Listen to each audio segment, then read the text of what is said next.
नमस्कार प्रणाम। हम खेसारी लाल यादव वो सबके बेटा वो सबके भाई सबके गोड़ छुके गोड़ लागत नहीं। और अभी लाइव काल भी आई रहनी, हम आज भी आ गए नहीं अचानक से। आज बहुत मैंने रउआ सब पर फक्र होता हमके कि लड़की पटाना जौन हमर गाना एगो रिलीज भइल बा सोनी इंडिया पर, हमर गाना लड़की पटाना 2 नंबर ट्रेंडिंग में बा। और रउआ लोग थोड़ा सा और मेहनत कर दे तो शायद 1 नंबर ट्रेंडिंग में आ जाए।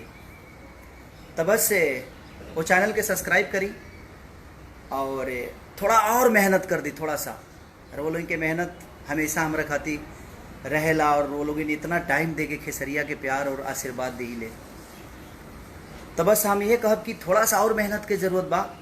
हल्का पुश कर दे वो ट्रेंडिंग नंबर 1 पर आ जाइए। अभी 2 नंबर पर बा। और एगो हमार सिनेमा भी रिलीज़ भइल बा, सिनेमा का ट्रेलर रिलीज़ भइल बा।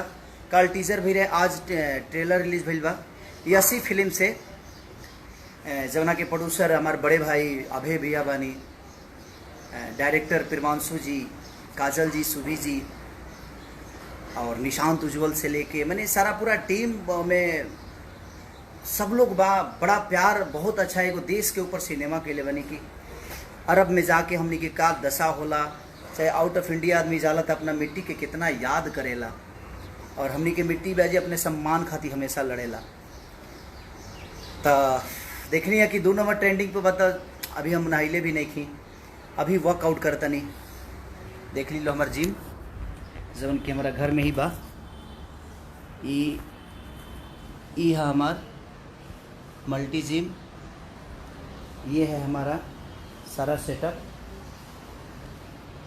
जवन कि अपना घर में ही बनाओ। लॉकडाउन में का करी भाई, बड़ा कहीं जा भी ना पाए आदमी और कोरोना की वजह से।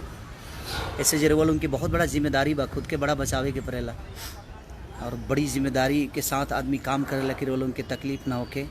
सबके जे भी भारद्वाज गौरव पंडित जी गोड़ लागत छुके बाबा, प्रणाम बाबा, सबके दिल से प्रणाम बा। राकेश कुमार सिंह दिल से प्रणाम भैया, राकेश भैया, मनीष कुमार, सबके पिंटू कुमार, मनीष पंडित गोड़ लागतनी बाबा, प्रणाम बाबा। सिंह यादव, लभी भाई, जितने भी हमारे फ़ैन हैं जो मुझे मोहब्बत और अपने आप से भी ज़्यादा जो प्यार करते हैं उनको दिल से प्रणाम कि आप लोग कितनी वर्क करते हैं खेसारी के पीछे। जितने भी मेरे फ़ैन क्लब हैं सबको दिल से प्रणाम कि आप लोग इतनी मेहनत करके और आपने 2 नंबर ट्रेंडिंग पे ला दिया। बस कोशिश और करिए कि ये 1 नंबर पे मैंने 4 बजे तक से पहले 1 नंबर पे आ जाए। आप लोग कोशिश करेंगे तो 1 घंटे में आ जाएगा। बस कोशिश करिए आप सब। अभिमन्यु प्रताप सिंह, लभी भैया, दिल से प्रणाम। अभिमन्यु भैया प्रणाम सबके। दीपक यादव, सिंगर अखिलेश, अर्पण, दिल से प्रणाम भाई। सरस्वती पुत्र हैं आप, ईश्वर और माँ सरस्वती आपके कंठ पे वास करे, बस दुआ है हमारी। बस यही कहने के लिए आया था। और जो मेरा सैया अरब गिलेना अभी ट्रेलर रिलीज़ हुआ है उसको भी कोशिश करिए जी आप लोग 1 नंबर पे लाइए, उसको भी ट्रेंडिंग में लाना है आप सबको, क्योंकि वो बहुत ज़रूरी है, क्योंकि वो हमारी भाषा की चीज़ है और अपनी भाषा को प्रमोट करना चाहिए हमें। हम नहीं करेंगे तो कौन करेगा, क्योंकि हमारा दायित्व तो बनता है अपने भाषा के हर उस चीज़ को सुने, हर उस आर्टिस्ट को प्यार।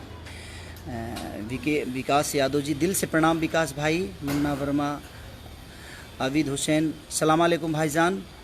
एमडी मुदासिर, दिल से सलाम अलैकुम भाईजान, दिल से। और मैं बस से अजय कश्यप जी गोड़ लगतन बाबा, प्रणाम बाबा। तो हम यह कहब कि रितेश बाबू दिल से प्रणाम, विपिन राय अहिर दिल से प्रणाम, थैंक यू, लव यू भाई। आपको भी कंग्रेचुलेसन यार। थोड़ा सा अंग्रेजी हमारे थोड़ा सा हवे न टेढ़ा फेढ़ा हवे तो खातिर माइंड मत करिए लो। ऐसे का करबा, पढ़ले रहती तो यहाँ तक ले चढ़ले ना रहती ना कोनो बात ना, वो गरीबी रहे आदमी ना पढ़ पावल, वो सक्षम ना रहनी। और पापा के जानते बड़ा लो कि सब कुछ तो तू लो जानते बड़ा भाई। तो बस थोड़ा सा पूछ के लगे ज़रूरत बाकी ताकि 1 नंबर पे आ जाए। और सबके प्रणाम। अत्येंद्र सिंह, थैंक यू अत्येंद्र भैया, दिल से प्रणाम भैया, प्रणाम भैया। तो सबके प्रणाम और दिल से प्रणाम। अरुणाज्य वर्मा, दिल से प्रणाम अजय भाई। राजेंद्र सिंह सागर, दिल से प्रणाम, सबके प्रणाम, दिल से पैर छू के प्रणाम करता नहीं। और बस चाहब की सही अरब गेले के भी इतना पूछ करिए, इतना देखिए और इतनी मोहब्बत दी रुआ सब है रुआ लोग बहुत प्यारे हैं रहो, बहुत प्यारा। जिस तरह अगर मंदिर भगवान के बिना अधूरा होता है, उसी तरह हमारे दिल में आपकी उपलब्धि है कि आपके बिना हम अधूरे हैं। तो कोशिश करेला आदमी भाई जे कुछ अच्छा करे तो अच्छा कैले बाद आदमी सोनी म्यूजिक इंडिया पर, जो कि विनय विनायक जी म्यूजिक दिए हैं, जो कि बहुत बड़ा एक हमारे बड़े भाई हम लोग के आदर्श पवन भैया का एक गाना लॉलीपॉप उन्होंने बनाया था और बड़ा बहुत अच्छा बजा था। बहुत सारे, मेरा भी पहला हिट गाना जो था वो उन्होंने ही बनाया था, माल भिटाई मेला में चूसा था देवरा चूसा था।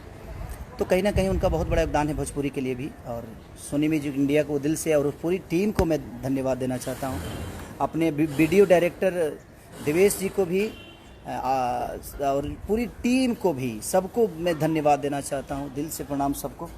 और बस ये सैया अरब गेले के टेलर को भी ढेर सारा आशीर्वाद प्यार दीजिए, अभय भैया को, प्रियांशु जी को, काजल जी को, आपके शुभी जी को, निशांत उज्ज्वल, मैंने जितने भी उस टीम से जुड़े हुए हैं यसी फिल्म से, सबको आप प्यार आशीर्वाद दीजिए और ट्रेंडिंग पे लाइए सैया अरब गेले को भी। और एक तो ट्रेंडिंग पे 2 नंबर पे है, उसको 1 नंबर पे लाने का काम करिए। Love you. अब थोड़ा सा वर्कआउट कर लूँ मैं, और भी बहुत सारे काम है आप लोगों के लिए ही सोचने के लिए, आप लोग के खुशी के लिए कुछ करने के लिए टाइम देना पड़ता है हमें। तो उसके लिए सबसे सूरज भरद्वाज बाबा प्रणाम, बाबा प्रणाम, दिल से प्रणाम, सबके दिल से प्रणाम। अनामिका राजन प्रणाम बहन। और इसको 1 नंबर पे जल्दी लाइए आप लोग, और ट्रेलर को भी 1 नंबर पे लाइए, और अपने गाना को भी। Love you all.